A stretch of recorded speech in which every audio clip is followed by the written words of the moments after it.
सदियों पहले चाणक्य ने एक ऐसी बात कही थी जिसे आज भी लोग समझ नहीं पाए। उन्होंने कहा, स्त्री चाहे तो पुरुष के मन, बुद्धि और जीवन पर शासन कर सकती है, और उसके लिए उसे हजार हथियारों की नहीं, सिर्फ दो गुणों की आवश्यकता होती है। लेकिन ये दो गुण क्या हैं, कैसे काम करते हैं, और क्यों एक बार अगर स्त्री इन दोनों को जान ले तो पुरुष उसके प्रभाव से कभी नहीं निकल पाता। इस राज को चाणक्य ने अपने नीति सूत्रों में छिपा कर रखा था, क्योंकि यह रहस्य सामान्य लोगों के हाथ लग जाए तो दुनिया के रिश्तों का संतुलन बदल सकता है।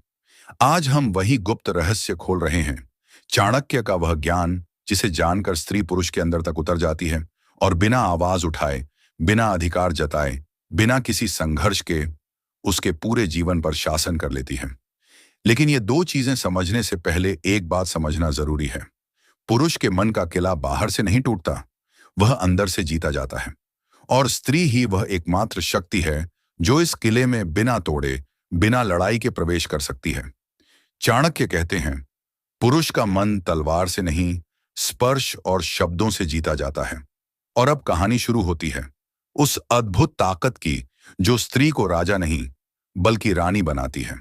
और यहां रानी का मतलब सिंहासन नहीं, बल्कि पुरुष के मन के सिंहासन पर कब्जा। लेकिन कैसे? सिर्फ दो चीजों से। और पहला राज शुरू होता है पुरुष के सबसे बड़े डर से। चाणक्य कहते हैं, पुरुष बाहर जितना कठोर दिखे, भीतर उतना ही असुरक्षित होता है, और वही असुरक्षा स्त्री के लिए अवसर बन जाती है। पहला राज यहीं छिपा है। पहला राज, स्त्री यदि पुरुष की अहम को सहारा दे दे तो पुरुष उस पर अपना जीवन न्यौछावर कर देता है। यह अहंकार नहीं, यह वह अदृश्य ढाल है जिसके पीछे पुरुष अपने सारे दर्द, डर, कमजोरियां छिपाता है। दुनिया उसे मजबूत देखना चाहती है, दोस्त मजबूती की उम्मीद करते हैं, परिवार कंधे पर जिम्मेदारी डालता है, पर कोई नहीं समझता कि उसके भीतर का बच्चा हर पल प्रशंसा, सराहना और मान्यता चाहता है। एक स्त्री यदि यह समझ ले और सही शब्दों, सही समय और सही अंदाज में पुरुष को यह एहसास दिला दे कि तुम ही हो, तुम जितने बड़े हो उतने किसी ने नहीं समझा, तो बस पुरुष उस स्त्री को अपना देवता मान लेता है। और पुरुष का मन देवता से नहीं, देवी से बनता है। चाणक्य कहते हैं, स्त्री के मीठे शब्द पुरुष के कठोर हृदय को मोम बना देते हैं। यह पहला राज है। हर पुरुष अपने भीतर एक प्रशंसा का भूखा बच्चा लिए चलता है। जो स्त्री इस बच्चे को पहचाने, वह किसी भी पुरुष पर शासन कर सकती है। पर यह तो केवल पहला राज है, असली ताकत तो दूसरे में छिपी है। दूसरा राज इतना गहरा, इतना शक्तिशाली और इतना खतरनाक है कि दुनिया के सबसे चतुर पुरुष भी इससे नहीं बच सकते। यह राज है भावनात्मक समझ। पुरुष दुनिया में लाखों चेहरे देखता है, पर वह उन्हीं के सामने खुलता है जो उसे सुन लेते हैं। उसे शब्द नहीं चाहिए, उसे समझ चाहिए। चाणक्य का दूसरा वाक्य यहां सब कुछ बदल देता है। पुरुष उस स्त्री के सामने हार जाता है जो उसके शब्द नहीं, उसकी चुप्पी पढ़ ले। पुरुष बातों से नहीं, खामोशियों से टूटता है। और जिस स्त्री को यह खामोशी पढ़ना आ जाए, वह पुरुष के मन की रानी बन जाती है। पुरुष शक्ति से नहीं, अपने दुखों से चलता है। दुनिया उसके कंधों पर बोझ रखती है, मगर स्त्री यदि उसके कंधे पर एक पल हाथ रख दे तो उसका सारा तनाव पिघल जाता है।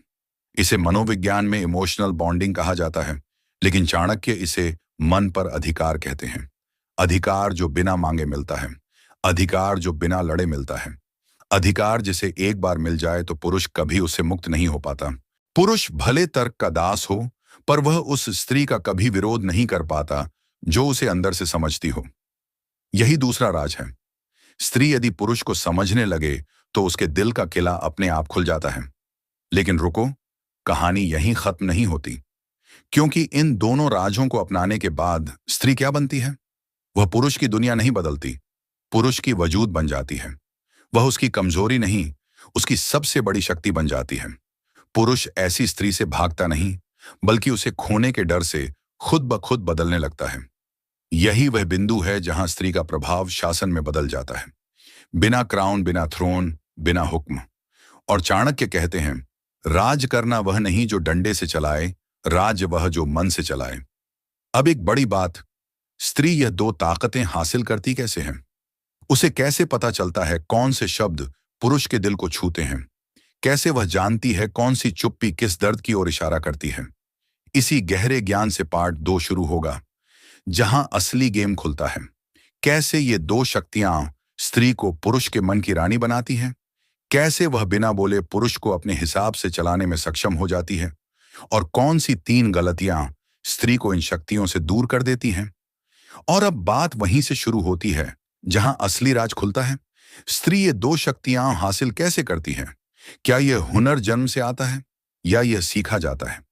यह जानना इसलिए जरूरी है क्योंकि चाणक्य कहते हैं, जिसे नीति समझ आ जाए शक्ति उसके पीछे चलती है। और इन दो शक्तियों को समझने वाली स्त्री पुरुष पर राज नहीं करती, बल्कि पुरुष खुद उसके सामने नतमस्तक हो जाता है। पहला तरीका जिसके द्वारा स्त्री इन दोनों अद्भुत शक्तियों को विकसित करती है वह है ध्यान। हाँ, साधारण सा शब्द पर प्रभाव शेर जैसा। जब कोई स्त्री पुरुष को ध्यान से देखने, सुनने और समझने लगती है तो वह उसकी आत्मा का दर्पण बन जाती है। पुरुष अपने बारे में दुनिया को कम बताता है, पर अपने व्यवहार में सब बता देता है। कब वह तनाव में है, कब गुस्से में, कब टूट रहा है और कब थक चुका है। एक स्त्री यदि यह सब ध्यान से देख ले तो उसे पुरुष का वह पक्ष दिखने लगता है जिसे पुरुष खुद भी नहीं पहचानता।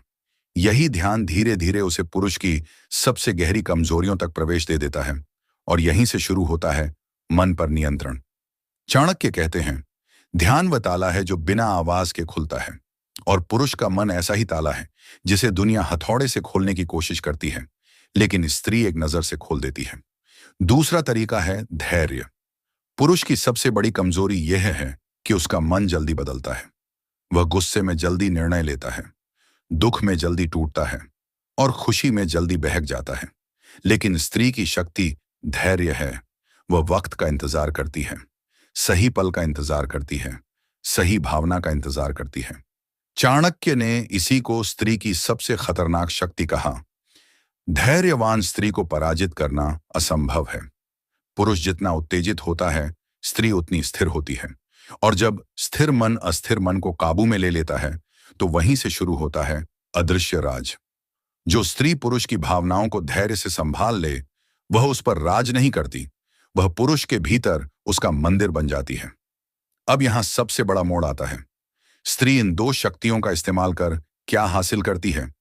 जवाब है पुरुष का माइंडसेट कंट्रोल। और चाणक्य ने कहा था, जिसके विचार तुम्हारे हैं उसका जीवन भी तुम्हारा है। जब स्त्री पुरुष के मन में यह भावना पैदा कर देती है कि वह मुझे समझती है, वह मेरी परवाह करती है, वह मुझे पूरा करती है, तब पुरुष की सोच अपने आप बदलने लगती है। वह उसकी बातों को मानने लगता है, उसकी सलाह पर चलता है, उसकी नाराजगी से डरने लगता है और उसकी खुशी को अपना लक्ष्य बना लेता है। यह जादू नहीं, यह मनोविज्ञान है, और यही मनोविज्ञान स्त्री को पुरुष पर शासन देता है। चाणक्य कहते हैं, पुरुष का मन जीतना युद्ध नहीं, कला है। यह कला किसी हथियार से नहीं, बल्कि तीन चीजों से चलती है। 1, सही शब्द। 2, सही समय। 3, सही इरादा। यदि स्त्री इन तीनों को साध ले तो उसका हर शब्द पुरुष के दिल पर आदेश की तरह असर करता है, भले आवाज में आदेश ना हो। पुरुष उसे कंट्रोल नहीं कहता, वह उसे केयर समझता है। पुरुष उसे डोमिनेंस नहीं कहता, वह उसे लव समझता है। और यही सबसे गहरा खेल है। जब बिना मांगे सत्ता मिल जाए, वही असली सत्ता होती है। लेकिन अब एक और बड़ा प्रश्न, कौन सी गलतियां स्त्री को इन दो शक्तियों से दूर कर देती हैं? यह हिस्सा चाणक्य के अनुसार सबसे जरूरी है, क्योंकि गलती वही करती है जो शक्ति को समझ नहीं पाती। पहली गलती, पुरुष के अहंकार पर वार करना। जैसे ही स्त्री व्यंग्य, तुलना या अपमान के जरिए पुरुष के आत्मसम्मान को चोट पहुंचाती है, पुरुष का मन तुरंत बंद हो जाता है। चाणक्य कहते हैं, पुरुष अपनी कमजोरी भूल सकता है, अपमान नहीं। जो स्त्री यह समझ लेती है, वह कभी भी अपनी बात चोट पहुंचाकर नहीं कहती, बल्कि सहारा देकर कहती है। दूसरी गलती, पुरुष की भावनाओं को हल्के में लेना। पुरुष कम बोलता है, इसीलिए स्त्री उसे मान लेती है कि वह कुछ महसूस नहीं करता। लेकिन चाणक्य कहते हैं, पुरुष के आंसू उसके शब्दों में छिपे होते हैं। यदि स्त्री इन अदृश्य आंसुओं को नहीं समझ पाती तो पुरुष उससे भावनात्मक दूरी बनाने लगता है, और जैसे ही दूरी बढ़ी, शक्तियां खत्म। तीसरी गलती, समय से पहले अपेक्षा करना। स्त्री धैर्य खोते ही अपना जादू खो देती है। पुरुष मन से धीरे बदलता है। जो स्त्री यह समझ ले, वह समय के साथ पुरुष के पूरे जीवन की दिशा बदल देती है। अब सबसे अंतिम और सबसे गहरा रहस्य, इन दो शक्तियों को सही तरीके से अपनाने वाली स्त्री सिर्फ पुरुष पर राज नहीं करती, वह पुरुष की प्राथमिकता बन जाती है। उसके हर फैसले, हर सपने, हर डर, हर जीत में वही स्त्री दिखने लगती है। पुरुष अपनी दुनिया में चाहे जहां जाए, लौटकर उसी स्त्री के पास आता है जो उसे समझती है और सम्मान देती है। यही वह राज है जिसे चाणक्य ने स्त्री की अदृश्य सत्ता कहा, और यही वह ज्ञान है जो रिश्तों के खेल में स्त्री को अजेय बना देता है। पुरुष बाहरी दुनिया जीतता है, पर उसकी अंदरूनी दुनिया पर राज उसी स्त्री का होता है जिसे यह दो अद्भुत शक्तियां आती हों। धन्यवाद।